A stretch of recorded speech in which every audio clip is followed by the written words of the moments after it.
Hello, Dig71 and Colin Baxter. Welcome to the show. Welcome to everyone who's on Facebook, too.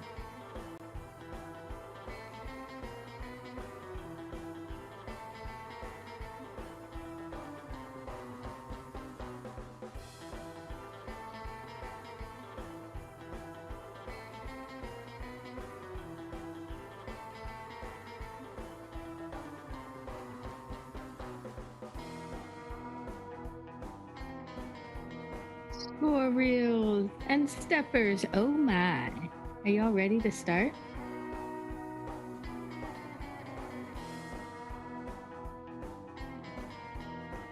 No, if Kyle told y'all I was on vacation, whew, boy was he wrong.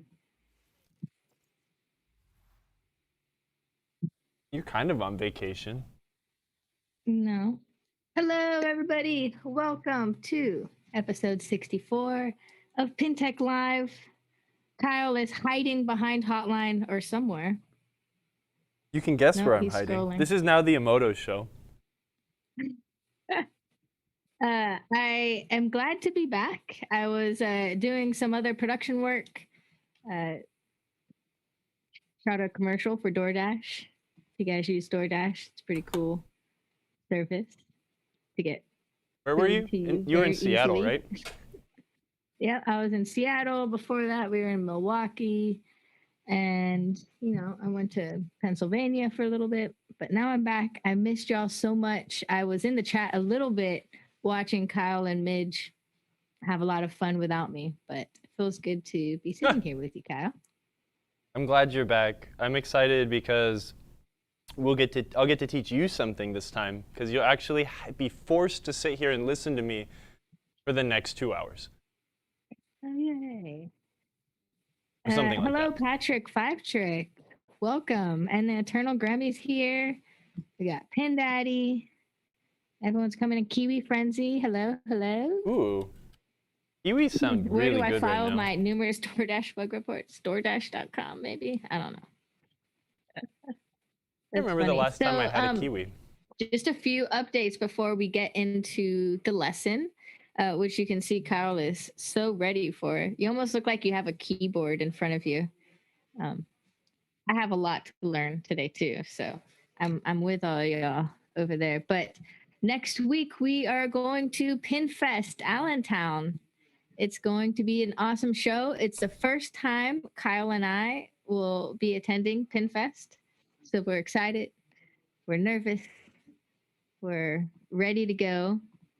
And we hope to see some of y'all there. So if you're in the chat and you're going to PinFest, let us know so we can come say hi to you. And while we're at the show, we plan on doing various live streams during the Friday and Saturday of the show, interviewing awesome pinball community people. So make sure you turn all those notifications on, whether you're on Twitch, YouTube, or Facebook. So every time we go live, which is going to be periodically throughout the weekend, you can tune in with us and, ask your questions to those people. So we'll see Jody Guntero from Rampomatic will be up there again. And so many awesome vendors are going to be there too. So we want to talk to everybody as much as possible. And we want to share that experience with you. So please join us over the weekend for that. Yeah. Let's interview Jody again, because we could talk to that guy forever. Yeah. And then to remind y'all and anyone new to the show, right here is our free shipping for domestic, free shipping for orders over $99. $99 code PET-step it up, all caps. Or if you're international, you get $10 off your $99 order using the same code. So yeah, that's all I got, Kyle. How's it going with you? No, that's good. I mean, there's a lot. There's always a lot to talk about. I'm sure we'll think of more, but I can't think of anything I want to do more than work on pinball games. That's the thing I enjoy to do most in life. So I think we're going to do that. Last week we did a continuous stepper. Thanks for the subscribe, Roller Pinball. Someone subscribed to us? Thank you. I think this week we're going to do a step up, step down plunger, or a stepper rather. And I set all of the cameras up to do one in the head, which we still could do, but then I realized that there's also another one here on the playfield that we could do as well. And I kind of think this one would be a better one to do. It would take a minute of setting up, moving a camera over, but we'll have a little bit better light. So I think we'll do that. Now, Emoto, did you tune in to hear about all the different types of stepper units in electromechanical games? No, but if you want to go over that, that would be awesome. I'd love to learn more. Let's do that. That's a great segue. We are so connected at the spinal cord, in our brains, etc. You've got essentially 3 different kinds of stepper units. You have what would be called a continuous stepper. So that's like a score reel. Score reel continues moving in one direction. You have one coil to drive that stepper. You have a step up full reset stepper. So a lot of times that will be used on like a ball in play or a player unit sometimes. Actually, maybe it's used in a ball in play in certain games, but that stepper will have 2 coils as well, but instead of, with one coil we'll step it up, and the other coil will step it all the way back to its home position. I think I need to move this camera. Yeah, I'm trying to find where you are, actually. Sorry. This one will be better, even though there's a camera stand in front of it. That's okay. You've got a step up full reset, and then you've got a step up, step down stepper. That is what we are working on here. A step up to step down also has 2 coils. One will step it up and move it one direction, and the other coil will step it down one, decremented by 1 every time that coil fires.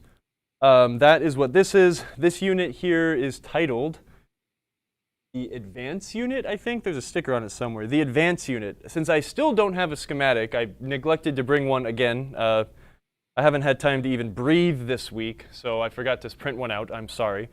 I think this might control the advance of the what we'd call the dot matrix in the middle of the pinball machine, right? The HOTLINE that you have to spell using the rollovers. Anyways, I can see a few things on this thing that show me that it really does need to be cleaned and taken apart and rebuilt. Let's take a look at some of it now. Can you throw the handheld on, Emoto? Yeah, I would love to. Figure out where the other cameras are going. So the one we built, worked on last week had it had some spiders on it. This one has a big disc that rolls along a large series of rivets, and that is what changes every time this thing steps up. It completes a different spiders? circuit. What do you mean spiders? Like actual spiders? Actually, they look like a spider. Let's go and see this spider really quick, since you weren't here for that lesson. This is a very simple. Like, catch up, Emoto. Gosh. This is a real.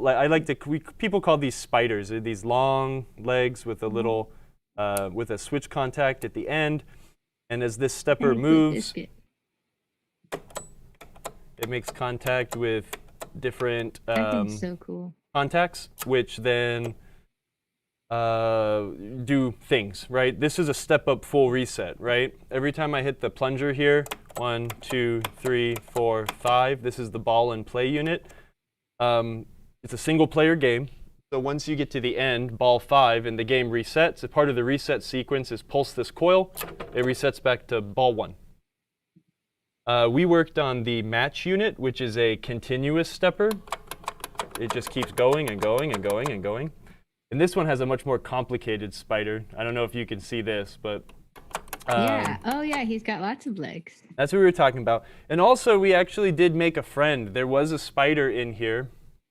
Like an actual spider. We had named him Cletus. Oh, that's why everyone in the chat saying "Rest in peace, Cletus." I was like, yeah. Who's Cletus? One of his legs. Actually, I think that's his leg right there. So there's one more leg. That's our last remain of Cletus. But I do see some of his friends still hanging out. Got one right there. And What did you do to him? he expired. He was bad at his job, so his boss killed him. It's unfortunate, but it's the truth in a modern corporation. There's another one right there. So there's all sorts of spiders. They were trying to keep the game working, but they didn't do too good of a job. So now it's our job to get this thing purring again. I see. I'm going to try to set this down without mashing screws. I think we're going to primarily work on this camera, Emoto, the overhead one. Well, that would be awesome, but the overhead's not connected. So that's what I've been trying to figure out. Oh, so you haven't been watching. Here, let me unplug it really quick. I'll let you do your... I've been watching. A little bit of multitasking. I unplugged it there. I'm going to unplug it from the computer and plug it back in. This one Grumpy also... EM Doctor said, I still want to use Cletus to refer to all past technicians that have ruined a game before it gets to me. It's all yours, man. Poor Cletus. I'll give that to you. This one might be, we might be able to service this unit without taking it off of the playfield, so we're just going to leave it here. Since I have absolutely zero free time, I have not had a chance to do any of the cosmetic work on this game. So unfortunately, until I do that, we won't actually be able to finish this. But we can get, like I explained last week, like you don't want to do anything with an EM until you kind of finish doing all of this stuff, getting all the steppers to move nicely, quickly, as they should. This one is bad. I'm watching Emoto try to fix the cameras. It's frustrating. Because it was working for like an hour while we were waiting to start. Now it's not happy. But let's utilize the small camera while you guys have it in the small screen. Someone. I tried that. I'm scared that the next thing we need to do is like restart Streamlabs, and I don't we can really do that. So yeah, try it again. So one thing you'll find this really common when the stepper starts to get gummed up and it needs to be taken apart and cleaned. People will overstretch springs. You can see that the eyelet on this spring is, turn the brightness down so it's not super gnarly. The eyelet on this spring is not attached to where it should be. Someone has forced the spring onto, one of the rings of the spring onto this pawl. Oops, now I just flung the spring at me. This is not easy to do with one hand. But what we'll find is when I step this unit, generally they step up just fine. But when we try to step it down, that one actually stepped down okay. It was not working so good just a second ago when I was fiddling with it, so such as, live production sorts of things. But it's a little bit lazy though. There should be a good snap to it, right? You see how it's kind of struggled and it glided across some of those contacts really slow. I can't see the chat either. I don't have the TV hooked up. I forgot to do that. But that's not bad. That's not good. We want to fix that. We can make that a lot better with just a little bit of reassembly. Oh, what's up, Cody? Thanks for joining us. Hey, Emoto. It's just a fuse, guys. Not today, buddy. Wait, is it a fuse? No, surely not. Do you want to swap out the handheld camera for the overhead camera? Yep, that's what I'm trying to do. I can swap it and put it on the boom.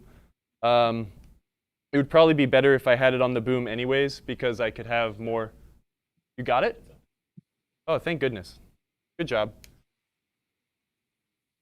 Streaming is easy. Everyone can be a streamer. Pay me the big bucks. Doesn't take an army. Okay. Anyways. Grumpy EM Doctor said too slow, and with that spring removed, it's doing reset and not step down, which would probably be worse. So we're going to get rid of this thing. We're going to fix it up. We're going to make it good. It's going to be easy. We'll do the same thing we did last time.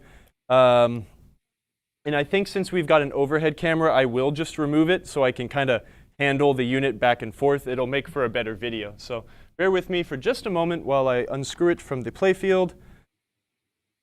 And we're kind of going to do the same exact thing we did last week. But since electromechanical stuff is so new on this channel and most people haven't seen this, this will be kind of like us rebuilding flippers. You get to hear about it 10 billion times until hopefully it sticks.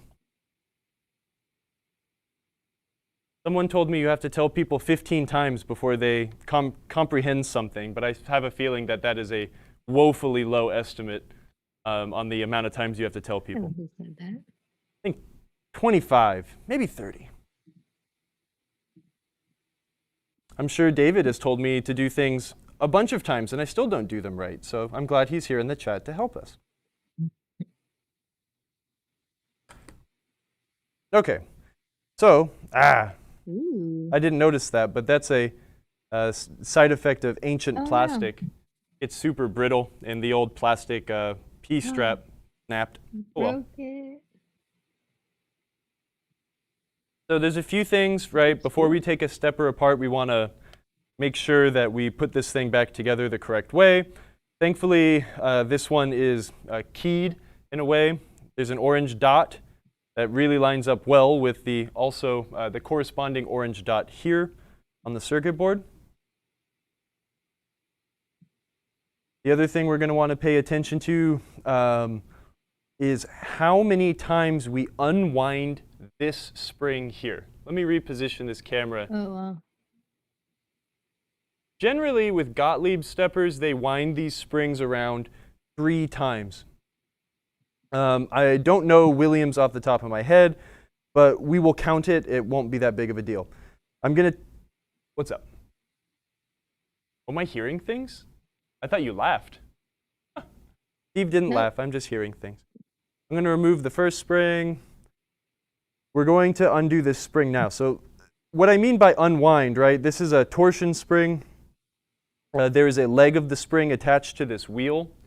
It is then the springy part, and then it attaches to this post. We are going to count how many times it passes this post, and that will help us get the tension hopefully right when we put it back together. I'm going to get a couple more tools that will help me aid in disassembly.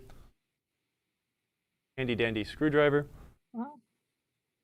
Get this sucker off.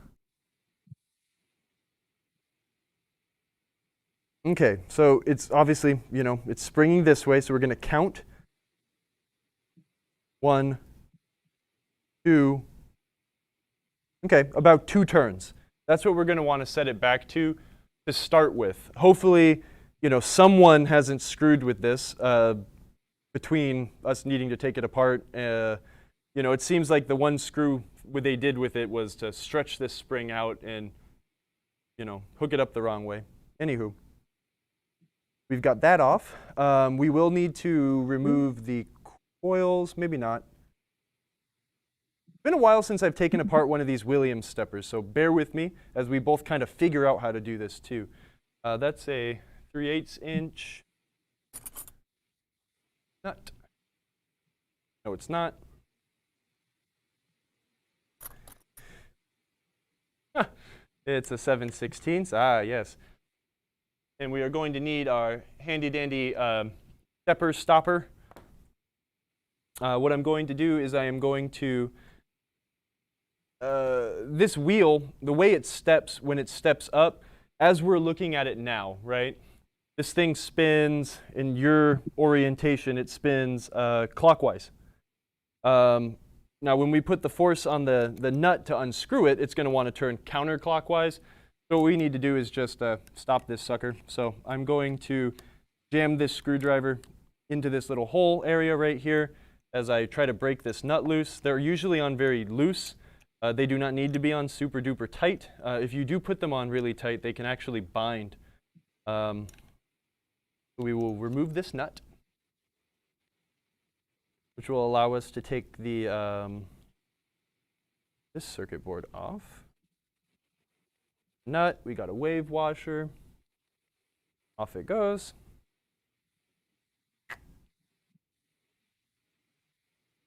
This is the way this is set up. This activates all sorts of, again, it activates part of the advance, which I'm assuming it is advancing the dot matrix feature. Let you've me got, focus on that. That's pretty cool looking. yeah, Nice. Wow. all these little horseshoes. These are what slide over the contacts. In games that are very, Such a very cool unit. old, or well used rather, these things can become very worn down. This game, thankfully, isn't in that sort of condition. They have these trippy little springs, and that's how they rotate. But you can see that they're connected to different things. Hold on, wait. Am I looking at this the wrong way? What? Wiggle your right hand. Which is at the top of the camera. Yeah. Thanks for that, Berg Bookie. Okay. Now we're not in opposite land. No, don't want to be in opposite land. These are a little sticky, so I will get my my scrubby pad, and I'll just hit the tops of these things very lightly just to get the gunk or the nasty off, which is also what we will be doing to all these contacts here to clean them. It looks like someone has cleaned them before, but I think if someone has been in here to clean this, they didn't do the important bit of getting all of the old gunky stuff up, which is keeping it from turning nicely. I'm going to set this aside. Obi asked what those contacts are made of. What are they made of? I don't know. I'm assuming that they're something soft, probably brass or something brass that's plated with something. I don't know. Yeah, they're gold, straight gold. Take all your ENs and recycle them at the gold store. Don't do that. Okay, at this point, we should be able to remove this guy here. Someone has oiled in here before. It still Is that doesn't. WD-40 stuff? No, definitely not Maybe WD-40. It's You don't want it on there, right? Ew. No, we do want some sort of oil, some sort of lubrication, but definitely not WD-40. WD-40 is not a lubricant. It has lubricating properties that dissipate very, very, very, very quickly. So it's not a proper lubricant. We would not want to trust it to do something like this. It does not do this job. But you said you do need to put a little bit of oil on there? What I will put is a teeny bit of, we'll put a little bit of grease. We'll put grease on these teeth because the nature of the metal on metal contact, having a little bit of grease there will help dissipate the wear that will happen on these teeth over time. So teeny bit of grease, less is more always, and that's what we'll do. I'm going to get this out of the way. Also, we will clean and adjust. We want to make sure that we've got free moving plungers or free moving everything. This is really loose also, just like it was on the other plunger or the other stepper we were working on. And last time I took the entire circuit board off to fix it. We might do the same thing here. Just to get this tightened down. Let me see if I can disassemble this. It does have pretty free range motion. Let's see. But you know, it has free range of motion because the whole dang thing is rotating.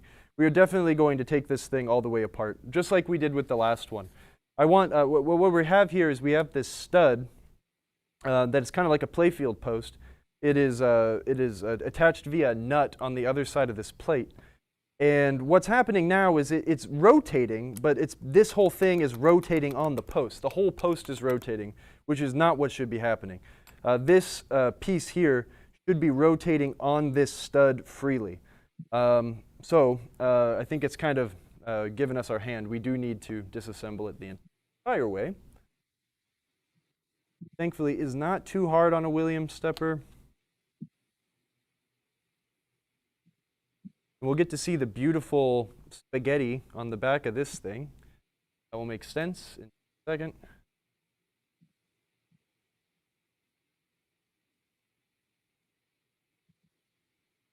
Isn't that crazy? they're Yeah, dressed that's so cool. they're dressed so nicely. Some of them are really intense. This one is not super crazy, but some of these things are they're really beautifully like woven together. But yeah, be careful. Most of your problems with electromechanical games, actually, I'm not going to give like a definite like that, but a lot of the problems with electromechanical games are definitely man-made or caused by you or by you, the metaphysical Cletus in all of our lives. But be careful so you don't create a problem. Chasing down a problem on this thing will drive even the most experienced person insane, because most rational people would not disassemble their stuff this far. So we're just going to be really careful to not lock anything loose. I think the way I got this to disassemble before was adding a little bit of oil and using some vice grips. So I'm going to get my lubricants out here really quick.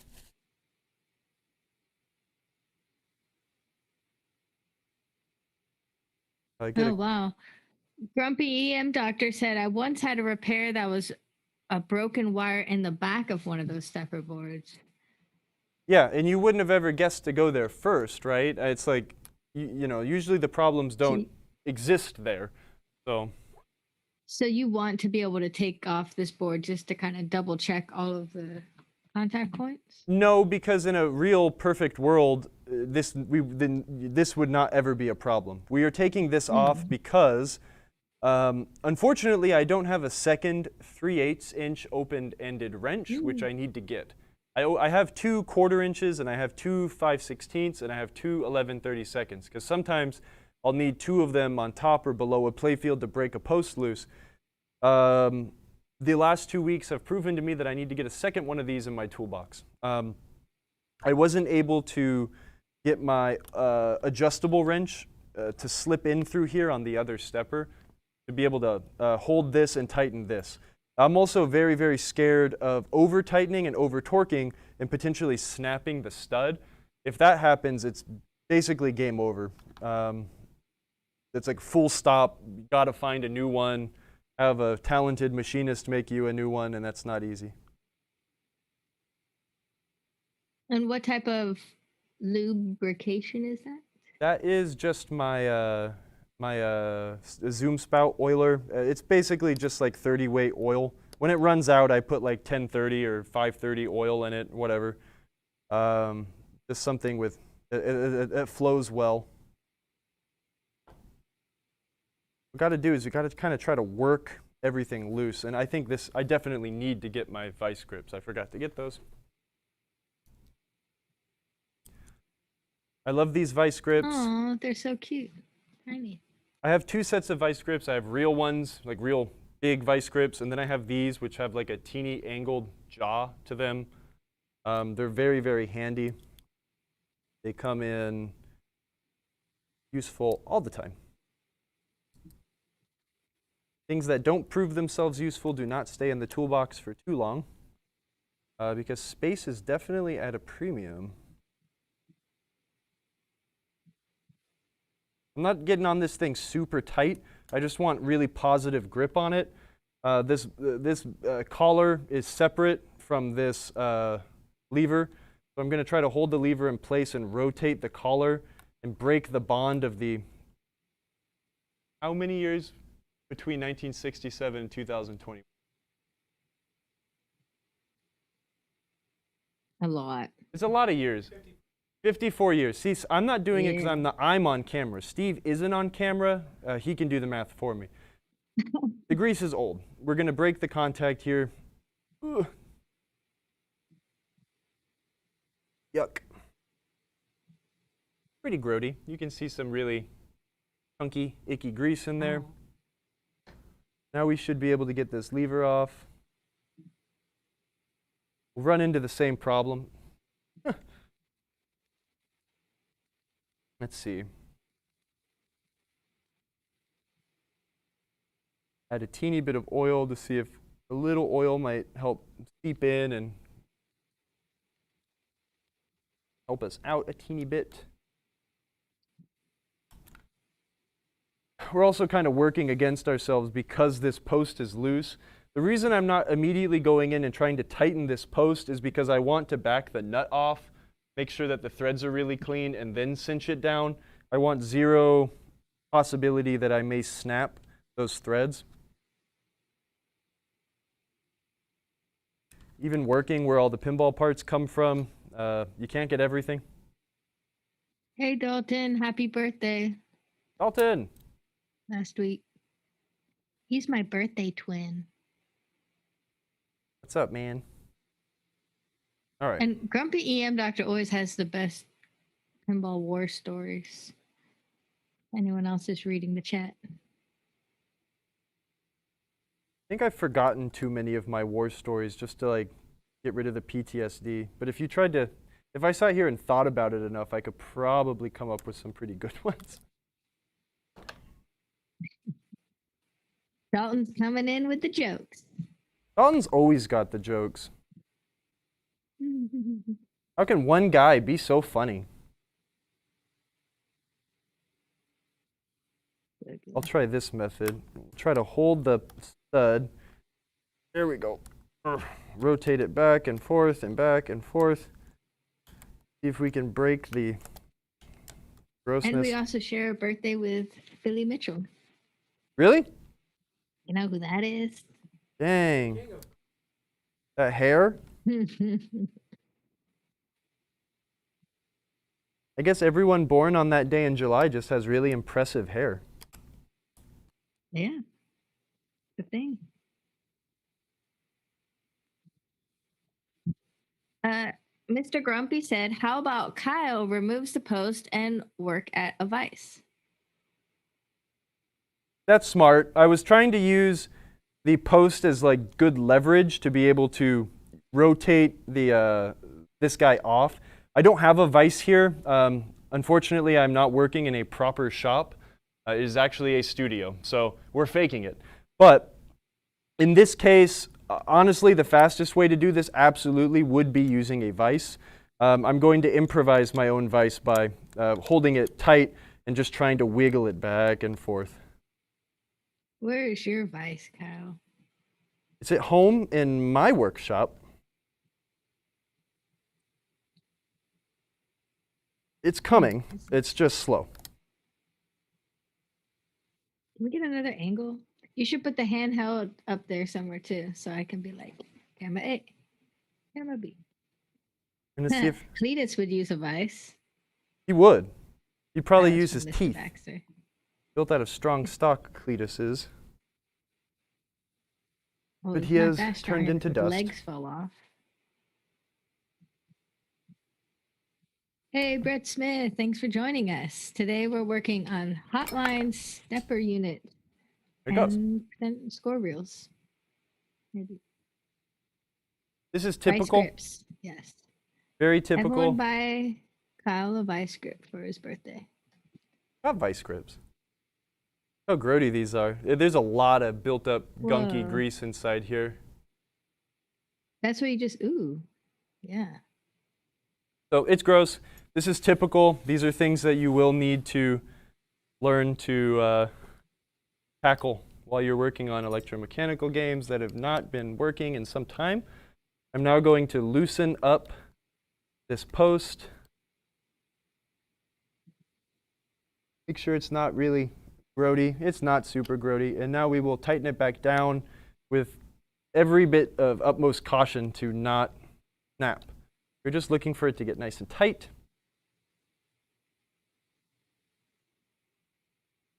Excellent. And just a reminder for everyone out there, because I was just thinking it myself, always take pictures of when you're disassembling things, because maybe you might forget later where those pieces go. I saw Kyle pull off that piece and I was like, oh yeah, where does that go again? But good thing we're doing, 30 pictures a second to relook at it. And Kyle's a professional, of course, but if he was like, here, Emoto, put this back together for me now, I'd be like, let me go check the archives. So thankfully with electromechanical games, generally you have like 3 or 4 steppers on each game. And if you ever misplace something, you can reference one of the other ones most of the time. That's good. That's actually very reassuring. Let me just see how this one is.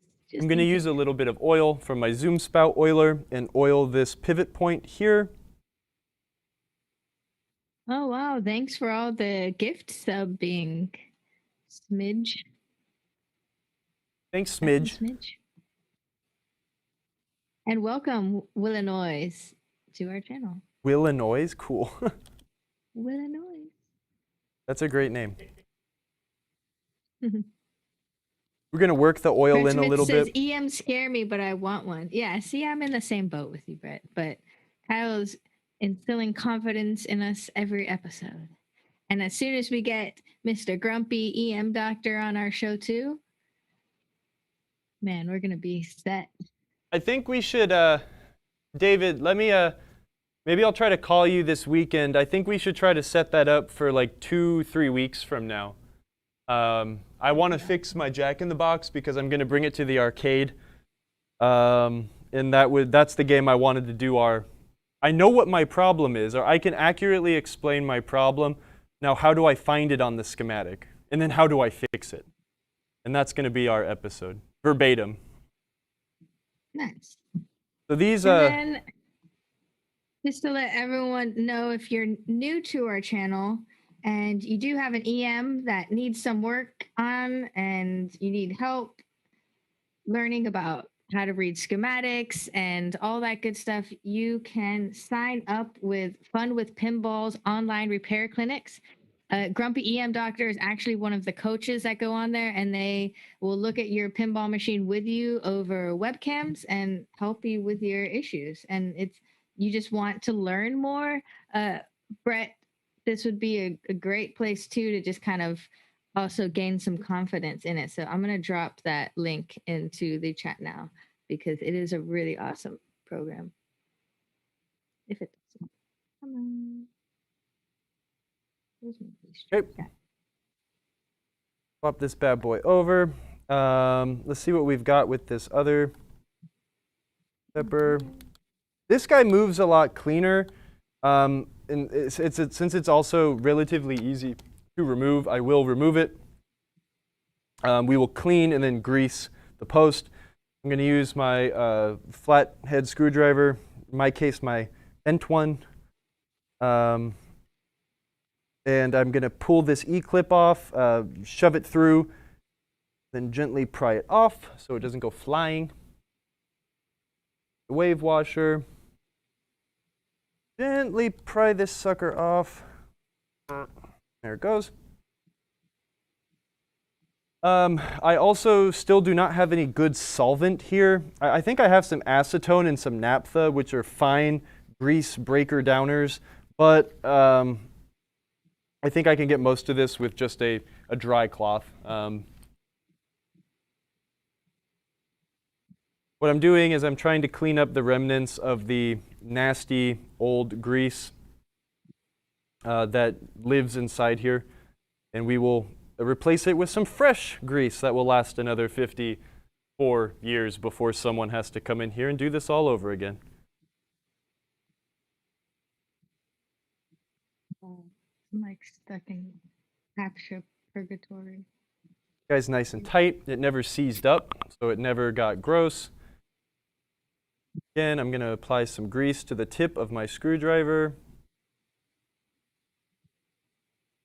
I mean, this is way too much grease. We are working on again, less is always more.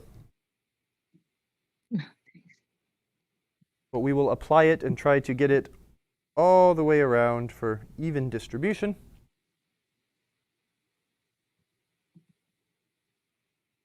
Now go back and install arm.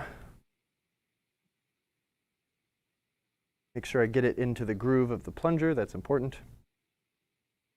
Come on.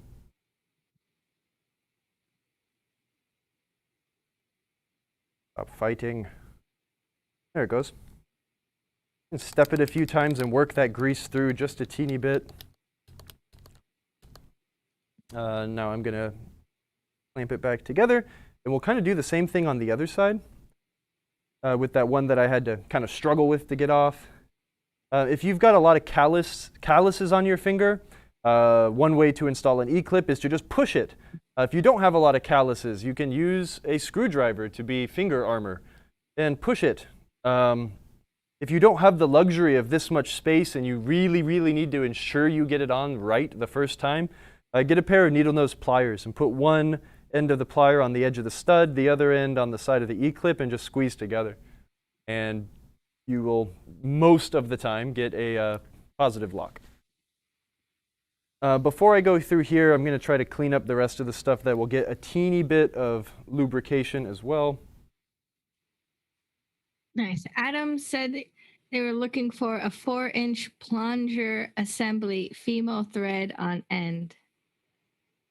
A what? 4-inch plunger? We don't have one?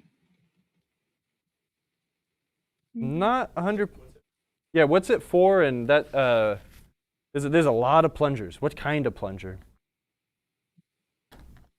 Yeah, Adam's 40. What are you looking for? Maybe we can help you. Apply a little bit more grease here to my screwdriver.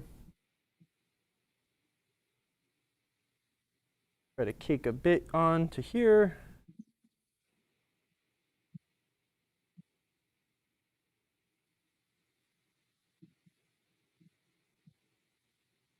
Okay, now we are ready to install guy again. Actually, you know what? We're not, because I did not run the paper towel through to clean out the rest of the gunk. So let's do that really quick.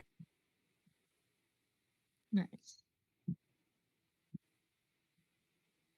But again, the end goal to this is we are trying to free everything up to move as gracefully and as easily as possible. The goal with electromechanical games, these things need to move and they need to step, and if they cannot move and they cannot achieve their position, you have erratic results or games that won't start or games that will do all sorts of goofy stuff. So you need to make sure that all the steppers can move freely. Then you can move on to the rest of the head banging and banging your head against the wall, rather, and trying to figure out why other things aren't working. But it's all great fun.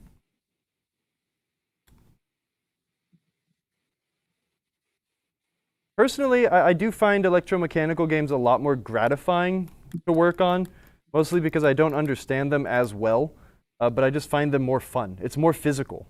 Still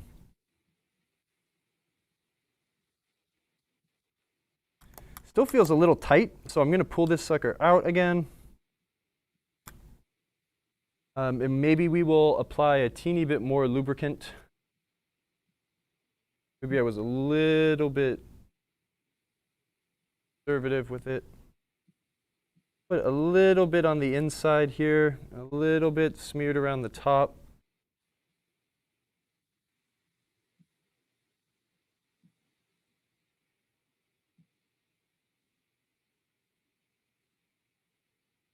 Yeah, come on. There we go. Oh yeah. Old school EM says play EMs daily. It keeps them in their groove. Right. It really does.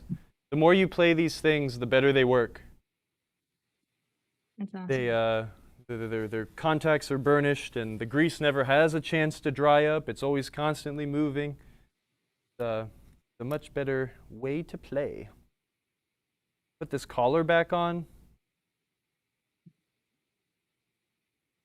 Okay, now we are going to deal with the other side of things. Let me go get the gear. Clean this thing up okay. We're going to add, again, a very teeny amount of grease.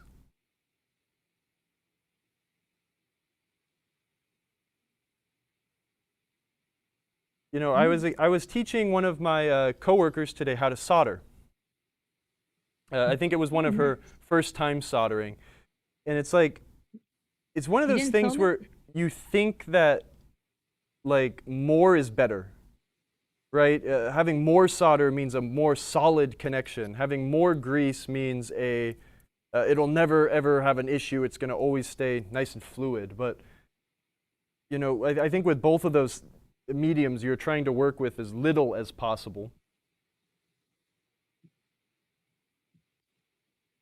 You'll have better results. Yeah.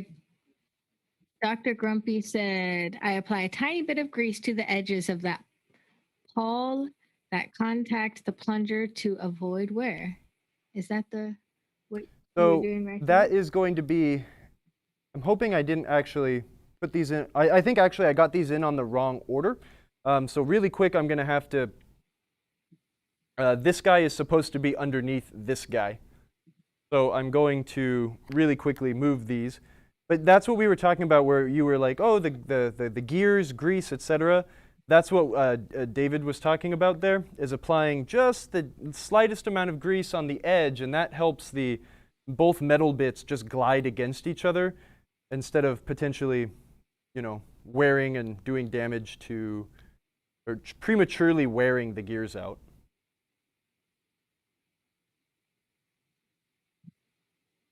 You can see on like very, very heavily played games, you can see the wear onto these gears. I mean, there's very, very little contact space. So,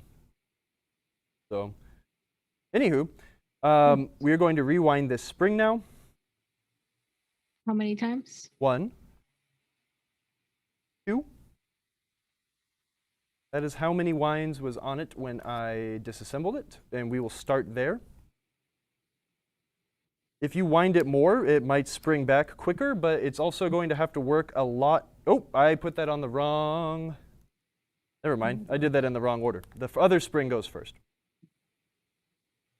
This spring sits on the top rung here. It is this spring, the one that is not super cattywampus. Roller Pinball asked, how does this assembly look so clean? This whole game is really clean, aside from the fact that the playfield started to fall apart, but... Hotline is the game that had the wood putty shooter. Yeah. 1. Sorry, it's been a minute for me, y'all. I feel like I've been away for so long. Well, we figured out why. It took me forever to figure out why, but I know why it happened now. What was the reason why? So the playfield actually delaminated, and the top piece of plywood came off only in that section. It became very apparent to me once I started piling all the way down to where the good section of playfield was, and there was a small ramp. I was like, well, that ain't right. It should be fine, the way it's going to work, but I'll show you. Maybe we'll look at it before we go. Cool. That's awesome. And if anyone wants to watch that episode, I think it's like episode 61, you can watch some awesome ASMR sanding playfield. So we should be able to... Did I not put this together right again? Hold up. No.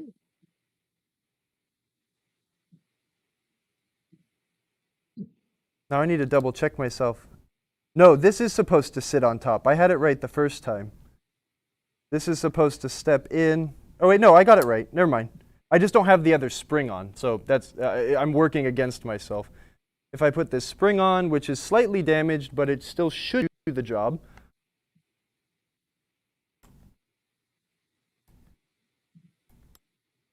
Spins.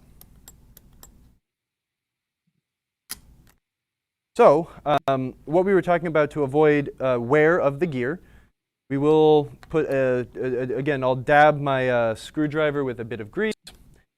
And as you can see here, you see this flat spot on the gear itself? Yes. That basically ensures, I mean, the way it's assembled, it really ensures it, but it can only step how many times? So 1 position, 2, 3, 4, 5, 6, 7, 8. And it can't step anymore. There's no more teeth because that gear is naked right there. So we know exactly where we need to lay our grease.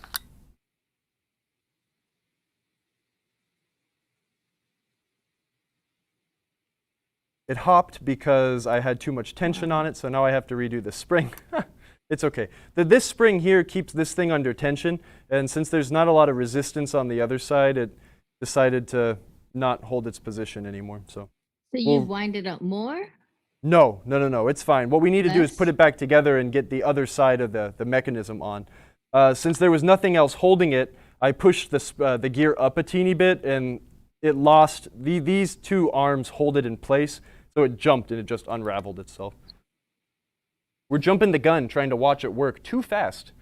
Anyways, we're going to grease up just a teeny bit on those teeth right there. Sometimes I'll just apply grease This to is like the most grease I've ever seen you use. Oh, this is really the only place you would ever use grease.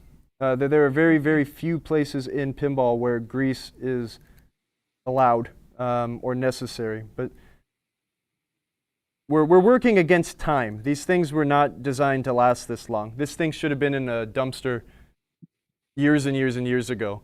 So we are trying to keep them working as long as we can. Mike McHugh, you can't avoid EMs. If They're you're so avoiding special. EMs, you're avoiding the best part of pinball, man. Yeah, come on. Oh, when I went to Seattle, I stopped at the Seattle Pinball Museum Yay. and met their new puppy, Rocky, So who cute. lives there at the museum. If you guys love dogs, it's a cute golden retriever. And anyways, Charlie and I's, the owners, tradition is to turn on all the EMs, let them cook for a while, and then open up the coin door, stick our heads in, and smell them all. Ah. And it was Nothing better than the smell of a toasty hold coil. This stream is a bit intimidating, Illinois. I will agree, but it'll get easier. This is the And, basics. It's probably harder to watch me do it than it is to actually do it. If you were standing here next to me and we were doing this, and you were watching and helping do, it's not as hard. But it is, these are the principles of electromechanical repair. These are the things that need to be done before you can even plug the dang thing in. So get ready. Everyone needs an EM. EM pinball is the best pinball. And Illinois, if you missed that earlier, you should also join the Fun with Pinball online repair clinic, because that's also a great way to learn more about EMs. So I started using this CV, constant velocity axle grease. You could just get it at an auto store for most of my pinball work that requires grease, right? We're greasing metal on metal things that rotate. And generally, the only times you would ever do that are like ball serve armatures. If you're really thorough, you can do that on slingshot pivots, etc. Usually I'll just use my zoom spout oiler, pop a teeny bit in there, and you're good for a long time. But also, I have been using this grease very, very, very lightly, like the teensiest bit to grease up these contacts. Steve Young at the Pinball Resource has formulated a grease called, I think it's just called PBR grease. That's what he calls it. I don't know what the difference is, but a lot of people that I really trust and respect to teach me how to continue working on electromechanical games have started using that grease for this purpose. I will give it a shot at some point. I don't own any. I should get some and I will give it a shot. But I am going to use a teeny bit of this CV grease. This is way too much. Have you ever used a contact burnisher? A contact burnisher? Not really. I don't like using power tools when it comes to pinball. I'm not as super confident at that. I know the extraordinarily wonderful and talented Nick Schnell uses a Dremel to do almost all of his EM work. And I really respect that, and I think it does a really good job. But it's just, I've never done that, and I'm not going to practice on camera. I don't mind using hand tools. Something about working on electromechanical games is extraordinarily therapeutic to me. So the slow and steady really makes me happy. I'm going to rub a ton of this out. but we're looking for just a teeny thin layer of grease. We're not gopping grease on here. You're looking on something to, again, this isn't to really necessarily help it move better. Well, it kind of is. But what this is doing is really reducing wear, right? It's the same reason you put oil and grease all over the place on your car. So when metal on metal things go, having that cushion of grease helps prevent wear. On very heavily played games that are maybe not so well maintained, especially older games from the 50s and early 60s, you'll see all sorts of these contacts worn through by those snowshoes or horseshoes. They've gone around the block so many times that they'll actually have grooves in them. So keeping a little bit of grease on there will help prevent premature wear. And it is a royal pain in the ass to replace these contacts. You can replace them? Yes, you're not supposed to, right? Again, this thing was never meant to last this long. But you can get these things. You got to drill them out. It's not easy. You can never get them to sit as flat or flush because these have all been uniformly worn down over the last 50-something years. So sometimes it's not even successful. You can replace them, but is it going to work as well? Yeah, in my experience. I've only done it once or twice, but I've done it multiple times in the presence of someone much smarter than me, and he hates doing it, so that rubbed off on me. Wow. Okay. Dr. Grumpy has another tip saying, I cleaned wiper contacts with a Scotch-Brite pad made for metal. They are maroon colored, and the kitchen green ones are not abrasive enough. Yep. That is the one that I use. Mine is very old. It's very black. Purple. The purple ones are better for pinball work. The green ones do not belong in your toolbox so much. They don't do as much burnishing. So definitely go get purple Scotch-Brite from your auto parts store. Maybe your local Ace Hardware has it or something like that. But that's what I was doing here, was just very gently wiping the faces and getting that old bit of grease. Again, these were assembled with grease back in the day. Someone had cleaned this at one point, but generally these things are very schmutzy. So I'm just wiping the remnants of that off, because now we have fresh, happy grease. Yeah. Oh, Obi said the contact burnisher can be used as a hand file as well. Huh. So technically it's a hand tool. I guess I was just thinking, like when you said burnish, I was thinking about like, I don't know why my mind jumped to Dremel, but I'm going to just hand tighten that nut. I've got this wrapped around here. We're going to just gently tighten this thing down. Not super tight because we don't want to impede the motion of the wiper. Got like a half a thread showing through there. Now, since I did remove the plate, I'm going to want to check this. And I can see a problem already. I'm going to need to take this thing off again and reposition the actual circuit board. Let's switch to the handheld camera. Okay. Whee! Okay, ready.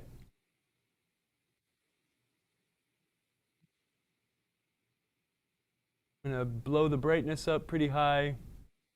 So can you see this horseshoe here? You see how uncentered that is on the contact? Yeah, it's a little bit low, right? That's because I took that circuit board off. So what I'm going to have to do is I'm going to have to take the wiper off. I'm going to loosen these screws and I'm going to rotate it like 1 degree. And it's going to sit much better, much straighter, much happier. Will this work? Yes, but look how danger close we are to another rivet, right? Another contact.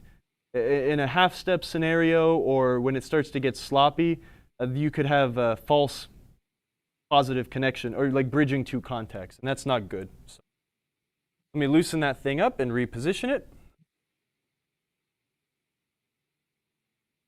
Since I didn't tighten this down very much, hopefully I'll be able to get it by hand. Thank goodness.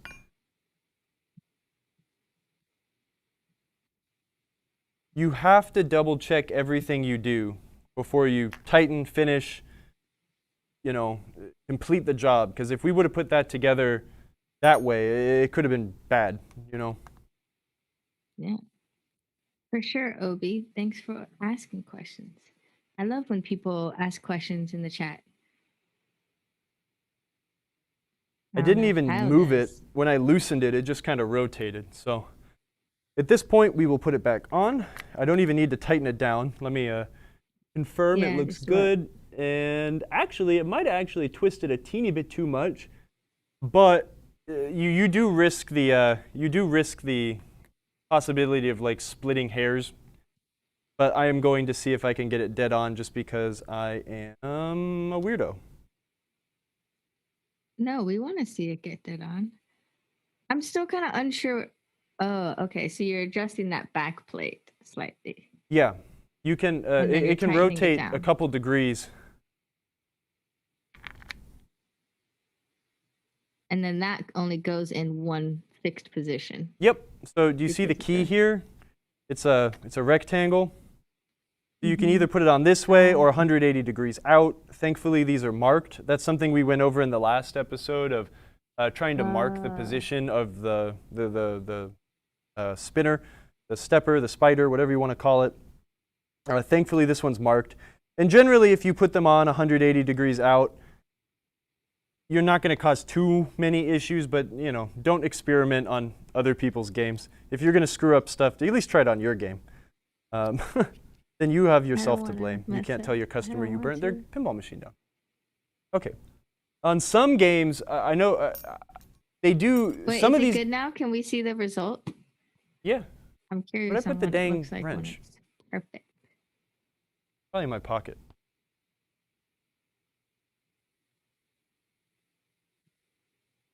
So it's a lot more centered out now. This one in particular. Yeah. Okay, cool. A lot better. No chance of any double contacts and causing issues. Nice. They do transmit voltage, a bit of voltage. In some applications, they can transmit higher voltages, and that can cause these things to catch on fire and screw up. So that is why we are making sure that we do this perfect every time. Wow. So let's see. We're going to step now. 1, 2, 3, 4, 5, 6, 7. Now we're going to push the release. It steps down nicely. Cool. 1, 2, 3, 4, 5, 6, 7. See how much snappier it is? Oh, wow. Yeah, that was so smooth. That was cool. And that's what all of our EM steppers need to do before we even turn the dang thing on. Don't even plug it in. Take your steppers apart, get them all moving nicely, and generally you'll get, half of the work is done at that point. Sometimes, depending on how much of a basket case you bought. So for those joining in late, like me actually, what is the stepper unit? And where does it go on the game? They're all over the place. They are used to do many, many different things. You can kind of think of them sometimes as like a stepper and a relay, or like a memory. It's how the game remembers where things are, right? So, for example, I'm pretty sure that the advance unit on this game, the stepper we're working on, is what lights everything for hotline, right? This dot matrix bit in the center of the game. So actually, this one's on the playfield. Let me not use this one as an example. Let's use the ball and play unit as an example. It keeps track of what ball you're on. So when you start the game, it's on ball 1. You drain the ball. The game does a little bit of thinking. Maybe it adds up your bonus. Maybe it resets some special targets. And part of that reset sequence is stepping that stepper up to ball 2, giving you your ball. You play it out. Up to ball 5, right? Or ball 3, depending on what how the game is set up. But maybe that stepper also will, not only will it change like the light on the back glass, it's keeping track of the state of what ball you're on. Wow.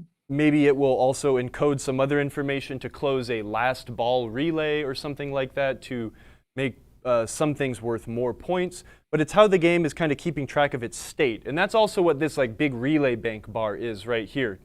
That is how the game keeps track of what's going on, what has been done. So I think that's the most elegant way, or eloquent way I'll be able to explain it right now. And so, like, compared to newer games, that's all replaced by computer components now, right? Yeah, all of this stuff was replaced by electronics and software, which, you know, arguably is more efficient, but there's something really beautiful about a mechanical computer. And really, I mean, that's what your electromechanical pinball game really is, an electronic computer or mechanical computer. Some companies did it differently. Williams, on their 2-player games, they would use a, correct me if I'm wrong, but I think they used, David, like on my Grand Prix, there's a player unit and a ball and play unit. So I think it goes like ball 1, player 1. Then this one will step up to player 2, player 3, player 4. Then that one will reset and step up to ball 1. There's many ways they would keep track of state. Gottlieb, in the late 70s, they went to a really insanely complicated stepper. And that's why sometimes, like, if you were to restart a Gottlieb game, you'll hear it. The reset cycle takes a long time, and you'll hear it go like dun dun dun dun dun dun dun dun dun dun, and that's it. The reset, the unit on that keeps track of players and balls. So on a 4-player game, that thing is player 1 ball 1, player 1 ball 2, player 3 ball 1, player 4 ball 1, player 2 ball, or, player 1 ball 2, and it steps through like 30-something steps. So if you're only playing a 1-player game and you drain ball 1, it has to step through 4 other players or 3 other players to get to your next ball. So you'll get your bonus and you'll hear it go like thud thud thud thud, and then you'll get to your next ball, and that's what it's doing. Every game is different. They all store logic differently, but basically, that's what these things are. But you know, a stepper. That's a great explanation. Yeah.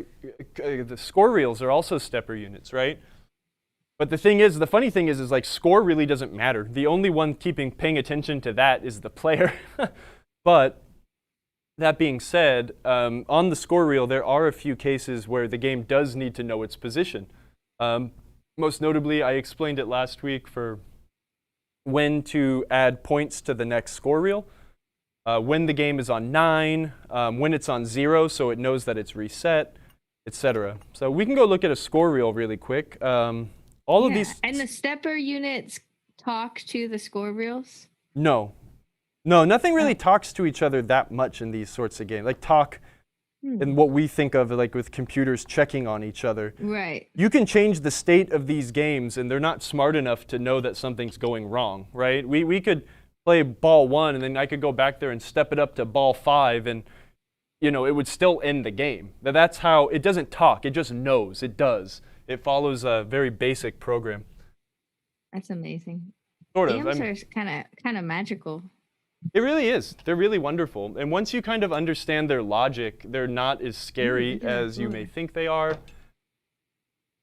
Or what they're looking for, rather. Let's go into the head really quick. How much more time do we have? Oh. Now I'm upside down. All right. Well, I only feel like doing for another like 10 minutes. So maybe we'll talk a little bit after this. But I mean, I'm sure that I've been talking so much, people are asking questions and you're just not answering. So. Am I upside down? It's really hard to tell. Wait, where is your hand? Is your hand coming from the top or the bottom? Oh, wait, that's just weird. Is that right side up? Flip it. Wait, hold on. So my hand is at the bottom of a score reel right now. No, flip it over. This is definitely flip. Yeah, flip it over. All the numbers should be backwards.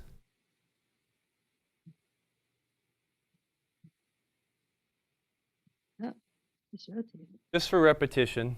I also was talking about how you need to tell people like 1,000 times before they learn anything. Let's look at the score reels one more time.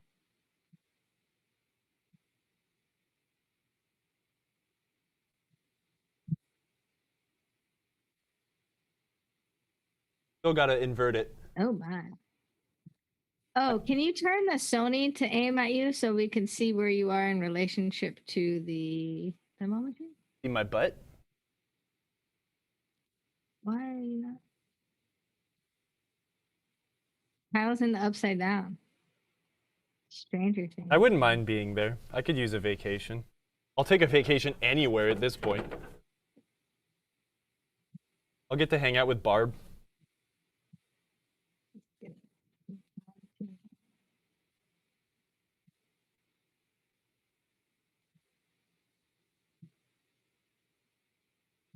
Still trying to figure out how to rotate it.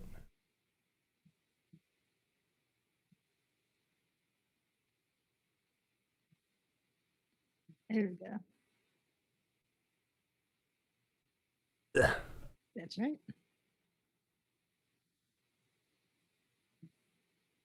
Is Got that it? right, Kyle? What's That up? Right to you? I have to fix. How's this one step? I do need to fix the credit unit. Here you A lot of times for home games, I won't fix the credit unit because I'll just always set them to free play anyways. But there is something nice about having a credit unit that works.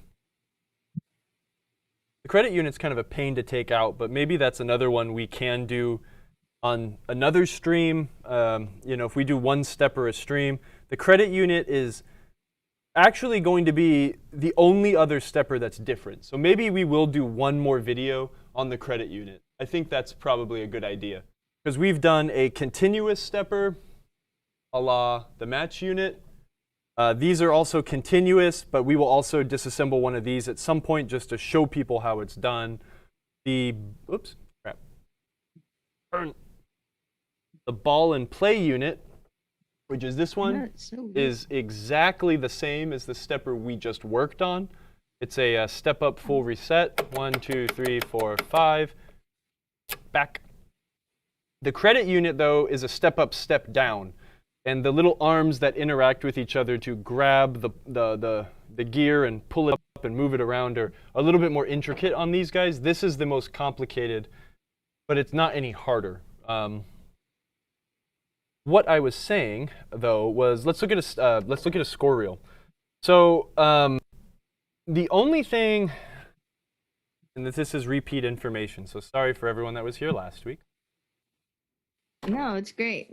Repetition is important, and plus, I just finally figured out the lay of the land, so I think we're actually seeing you properly now. So that's great. Good time. This is a Williams score reel.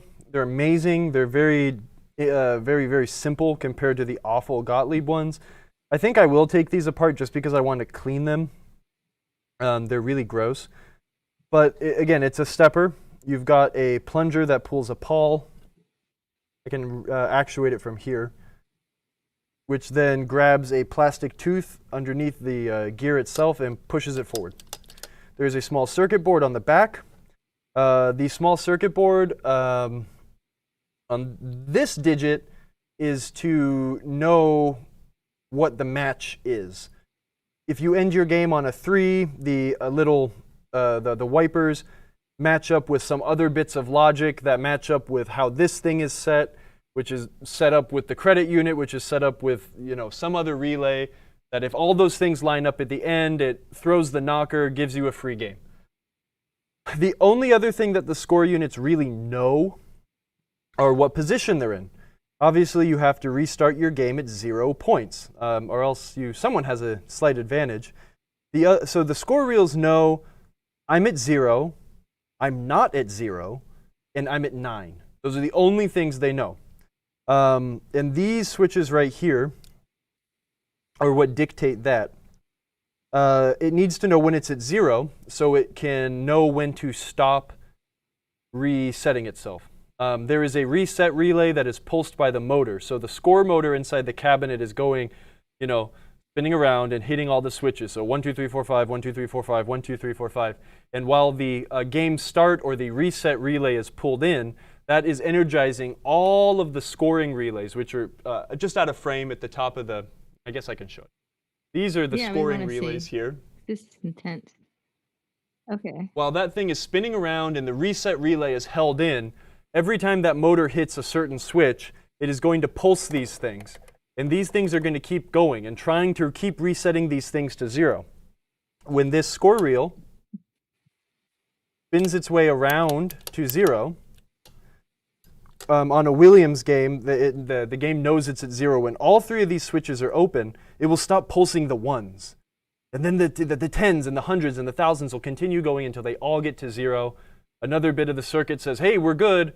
Everything is reset. Pop out a ball. It's time to play pinball. That is why these things are mission critical important.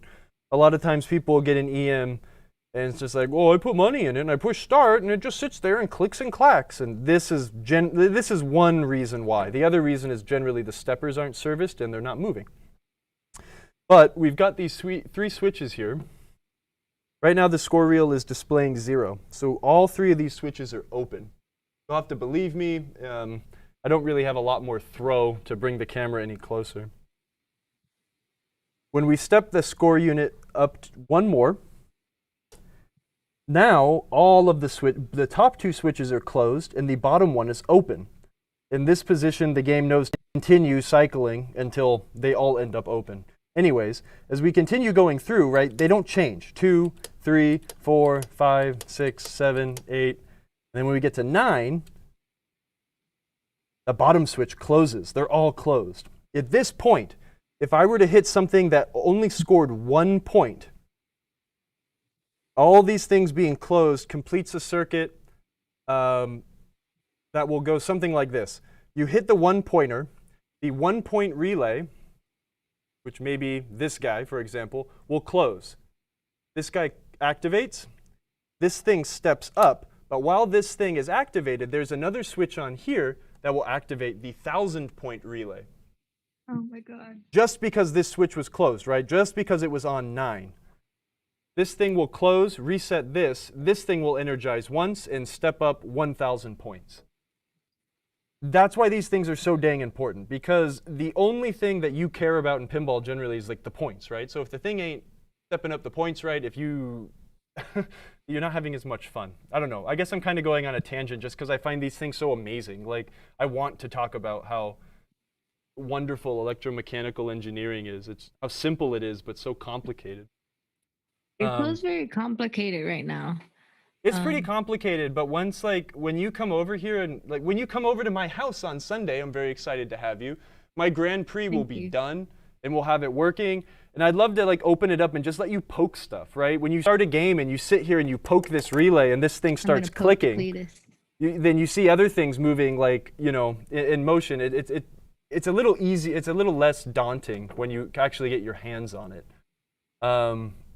But that's what we'll do. Once we finish this game, once we get it to a point where we can film and watch and see how all these mechanisms work together, we're going to spend a little time with the grumpy EM doctor, who is not as grumpy in real life when he's on camera.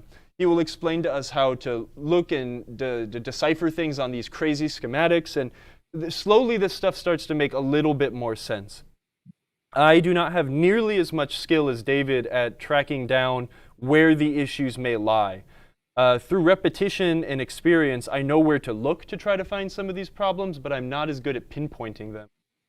But I can fix them. I can get them to start, and that's 90% of the battle. So, anyways, these things step okay. Gottlieb score reels generally get gunked up really bad, and every single Gottlieb score reel needs to be taken apart, cleaned, serviced or greased, however you might need to do it, and then reassembled. On a 4-player game, that is a nightmare. Like I was explaining, you know, how so many people would bring games to the shop and be like, what do you mean it's going to cost $800 to fix this $150 pinball machine? Because it takes labor, right? It took me an hour and a half, and albeit I was talking the whole time, to do one stepper. You know, in real life, I could sit down and do a Gottlieb score reel in about 18 to 20 minutes when I actually did this all day for a living. But you multiply that by 16, that's still a lot, you know? Yeah, there's a lot of labor that goes into making these games reliable when they've been neglected for so long. And it's unfair. People need to care about these things more, man. I'd much rather have a bunch of EMs than one DMD game. Quote me on that. We're quoting you on that. So don't feel like talking anymore, but I do feel like maybe taking out. I don't want to start something and not finish it. And since I don't get to come here very often, I don't want to leave anything laying out. Wait, so in other episodes, did you already disassemble a score reel and clean it? No, we haven't, and I didn't think that would take me an hour and a half to do. So I feel like we've. Cool. So next week This won't take very long. Yeah, next week's gonna be interesting. We'll all talk about that later. What we're gonna do, but yeah, I definitely want to see you take one of these out completely and clean it, because when I get my EM and that's something I have to do, like I need to be prepared for this, and you have to do it 4 times in a row on a one-player game. Oh my gosh, you're right. I was just saying, on a 4-player Gottlieb, it's 16 score reels. Thankfully, for the most part, this one, not so much. Well, kind of. The Williams ones generally don't need a ton of love. This is a 3-inch. You've got like 2 different styles of Williams. In the camera, tilt the camera down. We want to look at it. Oh, I'm sorry. It's okay. You've got 2 different styles of Williams score reels also. This is the larger of the 2, I believe. I think this is a 4-inch score reel. And then you've got a much more compact one that's a 3-inch one. It's just a teeny bit smaller. But mostly they're the same. The reason I want to take these apart is they are grody. I might as well do the service, do it once, do it right. Even though it's not needed, the end result will be better. I'll be able to clean the score reel. They're dusty and dirty. I get very anxious when it comes to cleaning score reels because it doesn't take much to get all the ink to just wipe right off of these things. So you got to be careful, but yeah, we'll do it. It's gross. This game just has such a cover of dust. Cletus was not a good vacuumy kind of guy. So I'll put this guy back in, and we'll work on score reels next week. And I think hopefully we'll have time to do this fella also, the super complicated, not super complicated, but more complicated credit unit. And we'll get this guy done. I'll have a schematic so we can explain how to set a game onto free play and what some of these things are. Oh yeah, and the coil sleeves. Coil sleeves. The old school EM said, don't forget the coil sleeves. Yeah, on the score reels, I'll definitely change the coil sleeves. A lot of times on steppers, like I don't unless they're really, really nasty.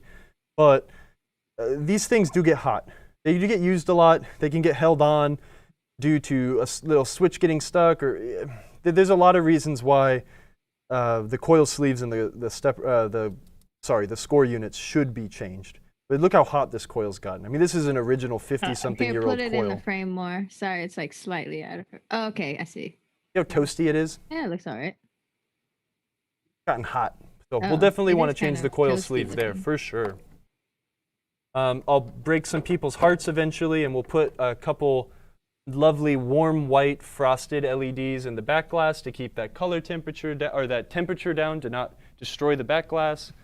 Nice. Be a good time. Okay, I'm going to stop talking now because my mouth and throat hurt. Awesome. Yeah, let's do a Q&A and kind of talk about next week and game plan with everybody, because definitely doing the score roll disassembly and cleaning is going to be a full show in itself. Dr. Grumpy was ready for you to do one right now, but I think you're right. I think it's time to... I'm ready to do one right now too, but just with the time constraints, it's time to stop talking. Oh, I need to move the camera. I was like, I need to find you, but I don't... Thanks, Steve. I'm exhausted. That was a lot of talking, but I hope someone learned something. That was great. I learned a lot, and also... maybe I need to rewatch the episode later, which I can do on YouTube. And Twitch.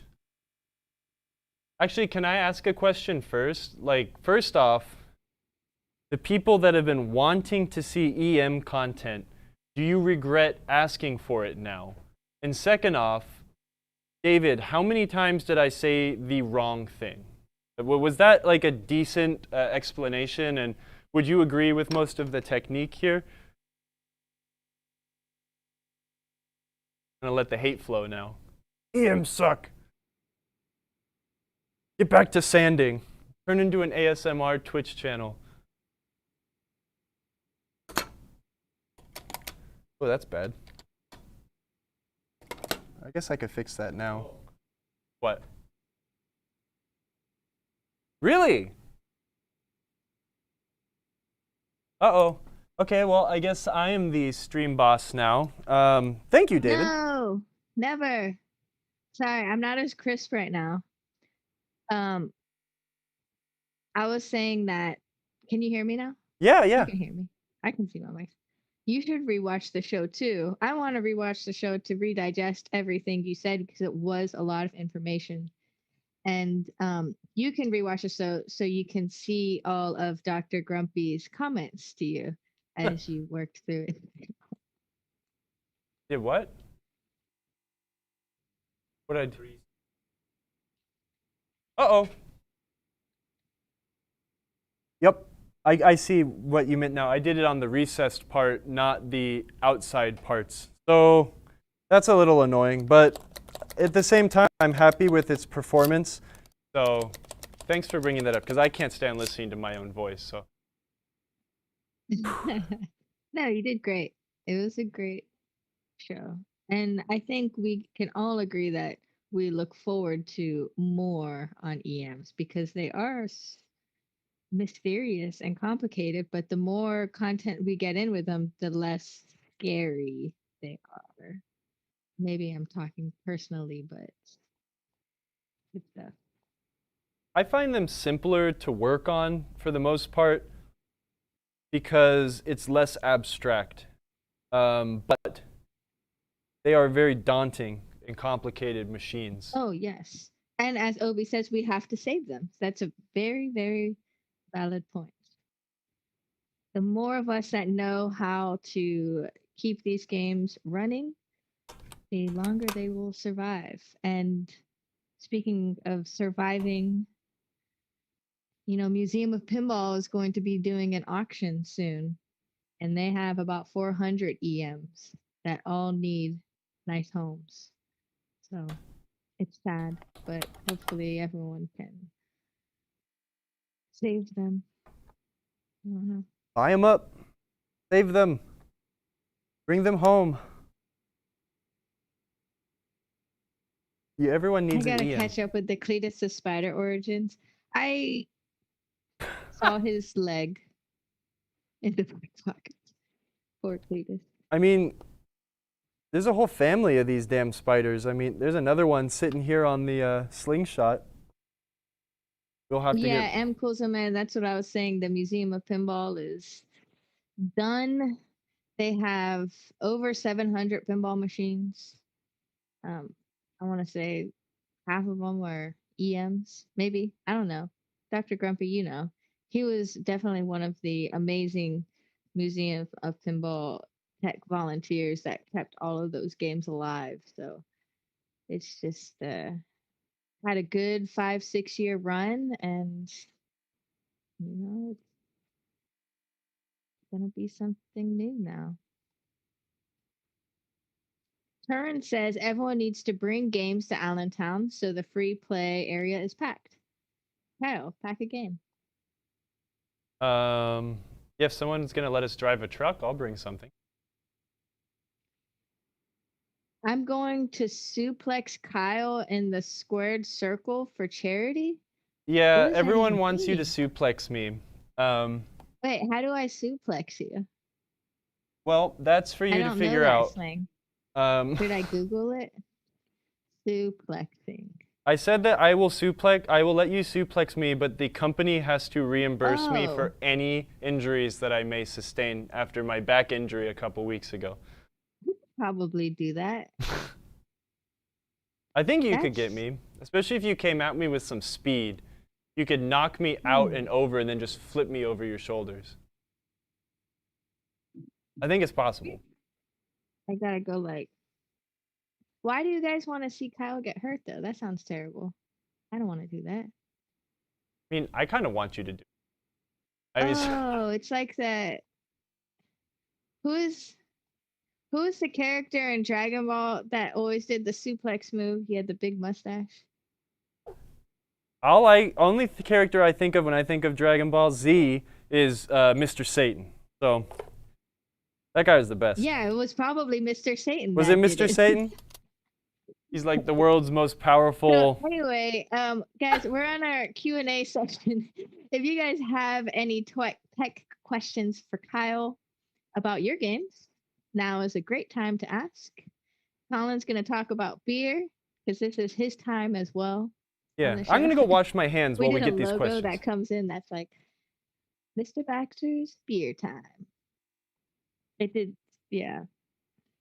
So, okay, Grumpy EM Doctor has an update on Museum of Pinball. They are liquidating. Oh, I see. It was confused with Pacific Pinball Museum in Alameda, which is doing great and finally reopened. Museum of Pinball is not doing great. They are going to auction off all their pins soon. And the Pinball Hall of Fame is doing great. That one's in Vegas. Go visit it. They have the largest pinball sign in the world now. Yeah, what's going on in everyone's pinball world, actually? Like, what are y'all doing? What are you going to crack today? Hey, dog. I don't know. I'm gonna go home and look at all the beer that you gave me and find something that looks appropriate that will match with whatever may be had for dinner. That is a long way of saying I have no idea yet. Right now, I am cracking a delicious Yingling because there's no more water and I need something to wet my whistle. Thanks to friend of the show, Colin Baxter, for sending me all sorts of delicious Michigan beer, and Steve as well. That is crimper. But friend of the show, Colin Baxter, also sent me a ratcheting crimper. And it's Marco Blue.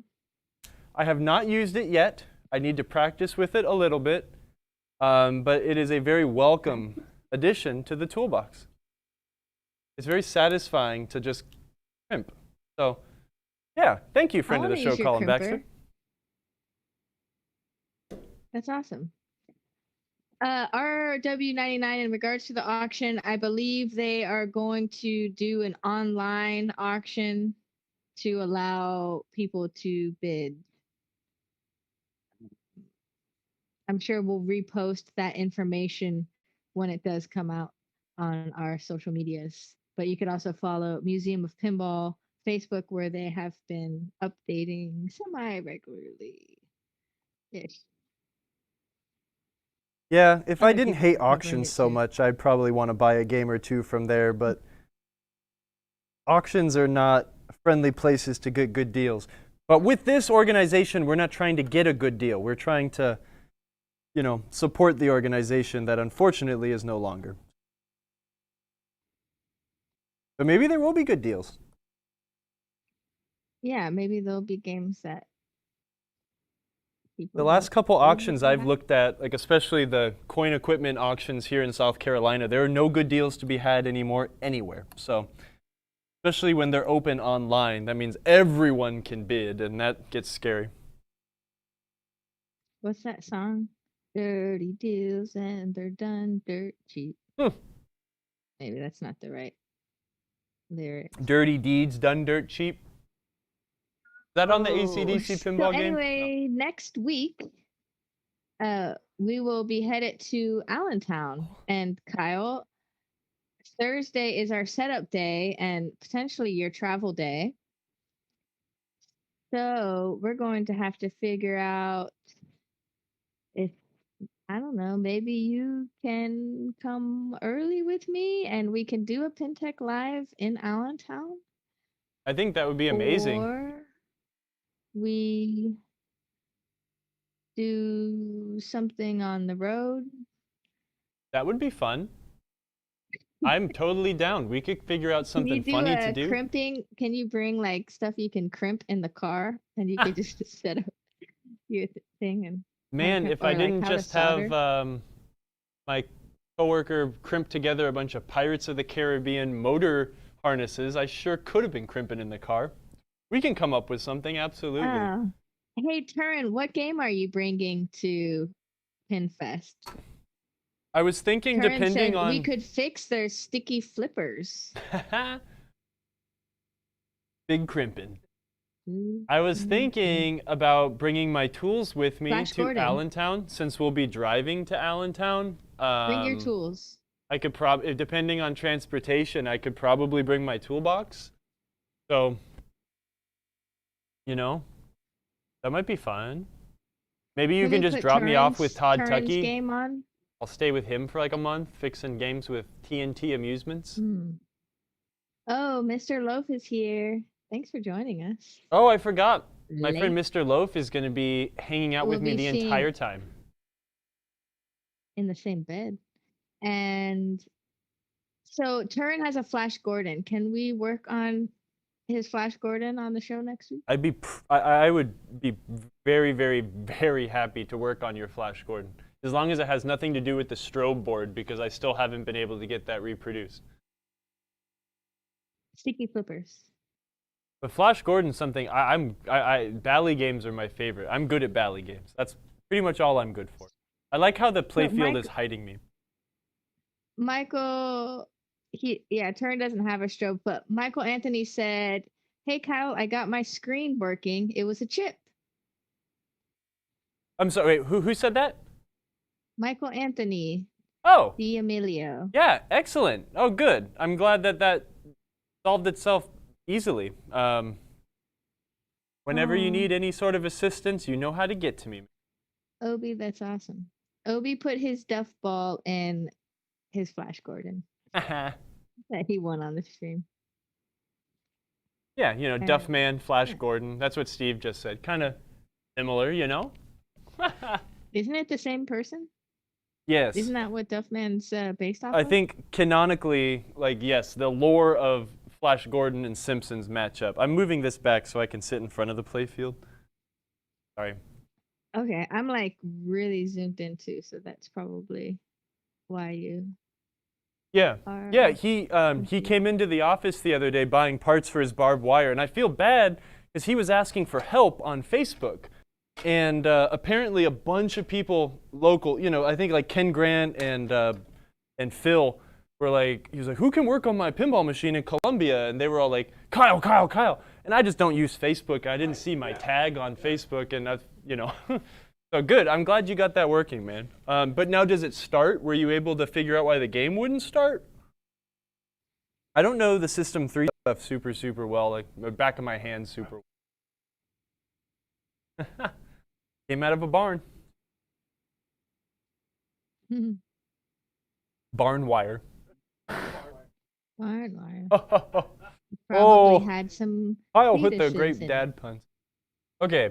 Wow, look how sweaty I look. These lights blow my skin out. I look like a ghost. I mean, I guess I am kind of pasty. It's the camera. Like, I think if you had one of the razors on you, you'd look beautiful.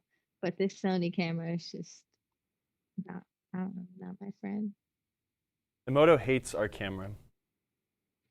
I don't blame her. I think it's time to upgrade sound, and then we can try to think of a better camera eventually. Maybe I'll sit over in this nook, less in the way of the lights. Reposition Kyle 1,000 times. Let's see. We'll just look at the score reels because they're pretty. I mean, I'd rather look at those than me anyways. I'm going to finish fixing my Jungle Lord. I got new flipper return lanes. Okay, I'm back. How do I look now? Am I a ghost? Oh, I thought you were going to turn blue cam onto you. No, I turned the Sony cam. Check it out. I don't want to. That's better. I'm not all pasty white anymore. I don't look like glue. That's fine. Mr. Loaf, you missed. We worked on a stepper, the advanced stepper unit today for Hotline. Completely disassembled it, cleaned it, reassembled it, and it's good to go. And next time we work on Hotline, we will be looking at score reels and doing a disassembly and cleaning up of those as well. Yeah, right, well, Kyle? yeah, we'll do a score reel, Maybe I'll Hollywood Magic 3 of them, and we'll do one, and then I I'd did like to miss do a the lot. credit unit as well. We try to My fit brain both into hurts. one video. Mr. Meatloaf, are we still going to go see Bright Eyes next weekend? Is that actually happening, or were we joking about that? He's probably gonna still go see Bright We should Eyes. probably try to figure that out, just depending on logistics and Allentown, etc. Hmm. Ooh, a date. Are you going to pregame with a Peroni? You know how many Peroni ads I've gotten on the internet now that I've said Peroni next to my phone like more than 3 times? Ay, ay, ay. Oh dear. Yeah, I think Yep. I think in no, I can't do it this weekend. This weekend, my good buddy, best pal Josh and I are gonna work on my pinball room at home. He is going to work on F14. I'm gonna work on my Grand Prix. We're gonna get that place set up and cleaned. Try to fix my Twilight Zone. But then all my other spare time will definitely go to fixing this thing. I want to glue all of the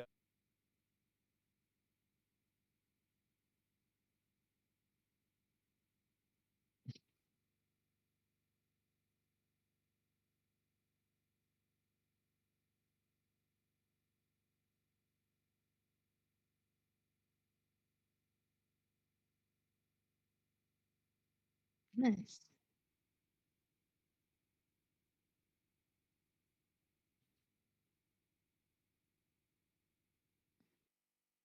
Oh, Kyle, I think you sat on your mic.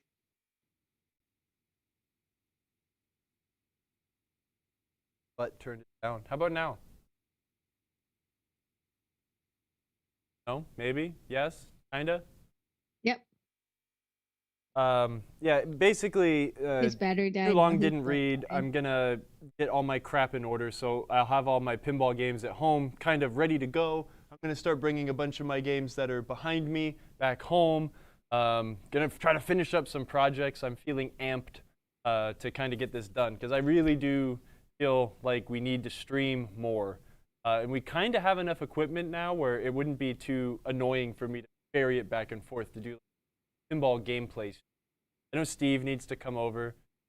You know, he's so sheltered without pinball at home, and I can see it every day. He really, really wishes he could be flipping balls. Got to make this happen. Yeah.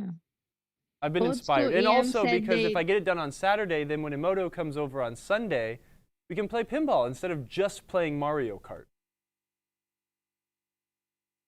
Will you bring your VR headset? Yeah, I have to because I'm in Walkabout Mini Golf League Okay. with many other pinball players across the nation. Join us. I want to Uh, play Beat Saber. Old school EM's just got a Gottlieb roller coaster.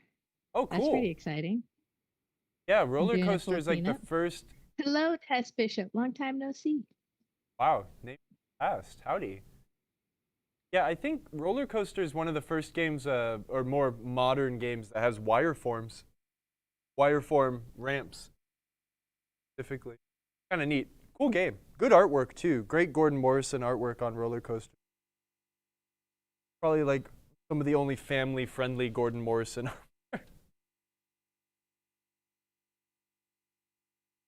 I have a Oh, welcome, Jaded. It's okay. I have a pile of money Glad you're here. that I'm going to bring to Allentown, and other than buying sausages and pastries from the farmers market, I'm really hoping to find another EM project.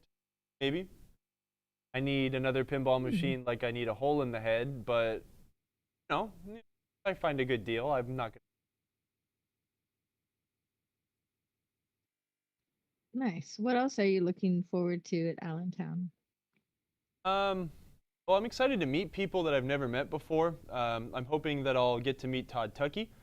Um, Such an amazing person. I'm excited to meet Steve from Mayfair Amusements. All sorts of Oh, people we're that right across from him. I've never met before. I'm excited to go to the swap meet and try to buy up some goofy stuff. Ooh, yeah, I think my Spirit main would be awesome. competition is definitely going to be my boss. Try to find the goofy stuff. No, but the swap meets are always my favorite part of pinball shows. I try to collect like manuals and just strange pieces. I like to buy boards that I know I can fix and then talk. Yeah. I mean, I'm also excited to Oh, play that pinball, sounds. I guess. Like, I like going to pinball shows for everything but the part where people go to play pinball.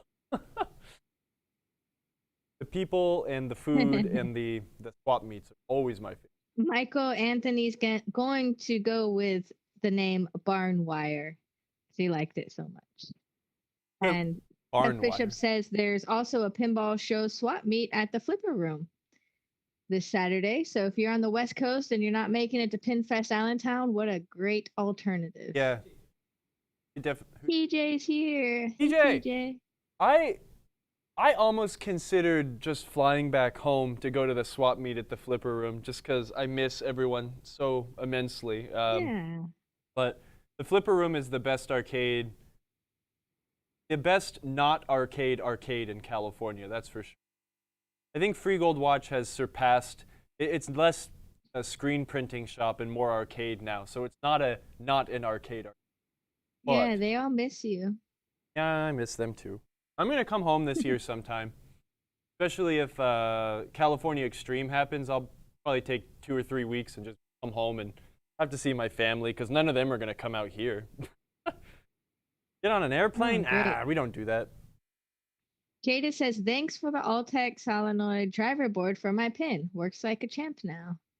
Yay. Good. So now my challenge to you is fix your old solenoid driver board and then have a good backup. Nice. Or fix it and put it back in your game and keep that Alltech as a good backup. Oh. You can do it. Nice. That's one of the easiest boards. And that's for Black Pyramid, I think. Oh, right? I love that game. Maybe. So good. That's a game I'd like to buy also. Those ones are also simple because I think they single-sided that board at that time. They're on like a tan silicone, so they're instead of being a two-sided board, I think all the tan ones are single. Really easy to. Nice. And Roller Pinball asked if we were going to Expo, and yes, we will be there in some capacity. Marco TV will be there, and Kyle, here's a new thought for you that we talked about earlier that you weren't around for. Look, he's already scared. I know. You guys get to see what my life is like talking to Kyle. All right, so check out this idea, okay? We have a PinTech studio set up in the vendor hall, and we wheel in different pinball machines to do what's in the box type episodes. That's amazing. And trying to focus on especially the homebrew pins. So we make time slots for the homebrew people to roll in, we put on pin skates, roll them into our area, and then do a fun what's in the box with them. Yeah, that's a really cool idea. I really like that. Wait, Django Reinhardt back from the dead in our chat? Oh. Hello, hey, Django. The D is silent. Yes, we know. Going back to the idea, I think that's awesome. That sounds like a lot of fun. Cool way to see some innovation. Or just the way that people cobble games together. I mean, not in a bad way, right? But I mean, like, that's really fascinating. Yeah, and we would look at newer games too, like some of the newer OEM games that are going to be shown. Yeah. I think that would be fun too because, I mean, I've never seen the inside of Hot Wheels. I've never seen the inside of the game Guns N' Roses. I would love to do that. I think that would be fun. Yep, and I think it would be really fun to do the OEM stuff with people that worked on the games as well. So kind of take our PinTech Live, release thing, but maybe have Brian Eddie sitting next to me, or we could poke at it together. That would be really cool. That's a great idea. Who came up with that idea? Awesome. Mark. Give that man a raise. And we have to change. It's not what's in the box anymore. It's called, what is it called? Pinball X-ray. Okay. And we have X-ray goggles. I like that. To I look think that's a great. That's really funny. I like that. Yeah, I will sign on for Pinball X-ray. That sounds like a great time. And hopefully interesting too. You know, I think the subsect of people that enjoy watching our show also enjoy seeing just the way things work. You know, that's what keeps me into pinball. You know, I love fixing. I love looking and finding the different ways all do. Sounds great. All right, Pinball Expo. Let's go. Yep, it'll be here sooner than we know it. But before that, we have to go to PinFest Allentown and Southern Fried Gaming Expo Oh in my gosh, Atlanta, that's so soon. which is August 20th through the 22nd. My wife was actually saying that she's excited to go to that. I think that's the first time she's ever been like, I'm excited to go to a pinball-related event. And I was like, cool. Nice. Is she going too? Yeah, she invited herself, so I guess we better make it happen. Oh, cool. We should call it Show Us Your Balls Pinball Tech Walkthrough. Thanks, Obi. You're hired as the next producer for Marco TV. Yeah, that's going to be like the knockoff, you know, like the public broadcasting knockoff, which honestly is probably better than the HBO production. But, you know, compare us to HBO. Oh, TJ has a Terminator 6. Wait, what did TJ say? He has a Terminator 6. In the back of your truck right now? 3 Terminator 2s. Wow. So he has a Terminator 6.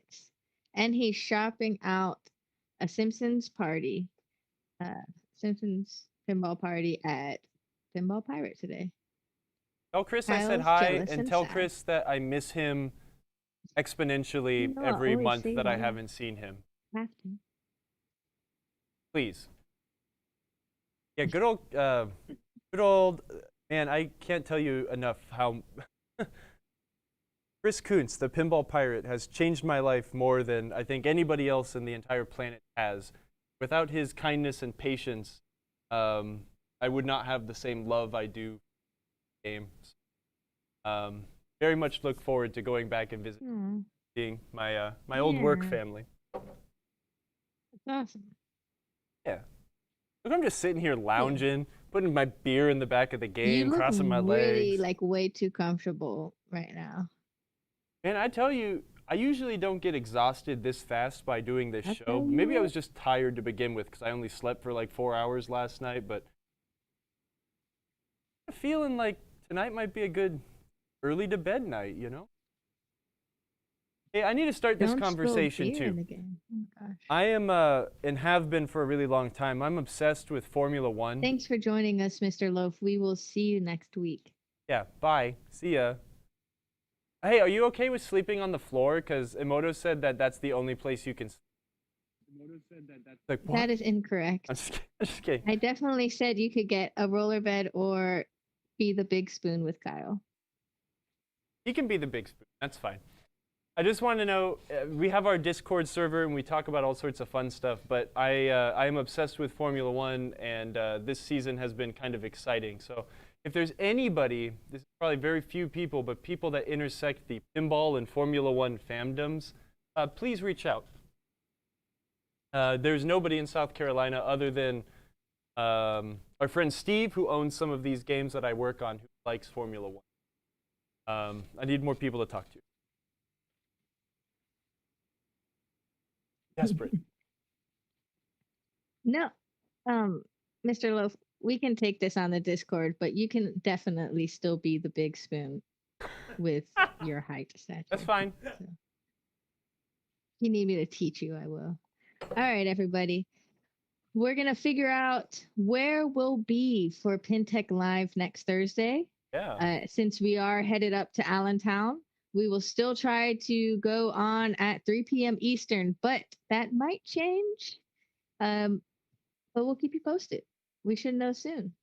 Yeah, and And definitely join make our sure you turn on Discord your group. notifications, right? Because during the PinFest show, we will be going live sporadically. So that might mean twice an hour. That might mean once every other hour. But if you wanted to catch Turn any those of the interviews or notifications what we're on. doing live, Yeah, then you could ask your questions to all these awesome people in the community. what else? I'm going to post a link to an invite to our Discord if you want to join our after hours chat there.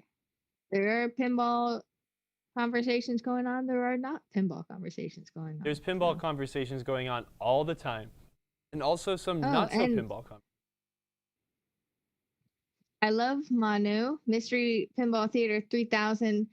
He's actually playing a 1976 blue chip. So we get to keep on the EM vibe. That's a and cool. we're going to raid him for all of our Twitch friends that stick around and show them some love. That might even be David's game. That would be a good It looks very pretty. transition. It's a cool game. It's such a neat theme. It's like themed after the working people of America. Very odd, but cool game. Wait, Thank you guys. Totally had one more thing I wanted to add because I don't think we mentioned it the entire time except for the beginning, but our free shipping code. Anyone who might still be waiting for that was what? It is PT dash step it up. Step it up. In all caps. Yep. Every week. Got a new code. We take a long time trying to figure out what these codes should be too, so I hope y'all appreciate them. I'm just glad that my stupid punny idea got turned into the title today, so thank you. You're welcome. We might have to keep it the same title next time we work on the game as well. I'm just going to name it Oh My, Oh My, Oh My. Okay. Oh and my. Goodbye, everybody. Like George Takei saying, oh my. Yeah.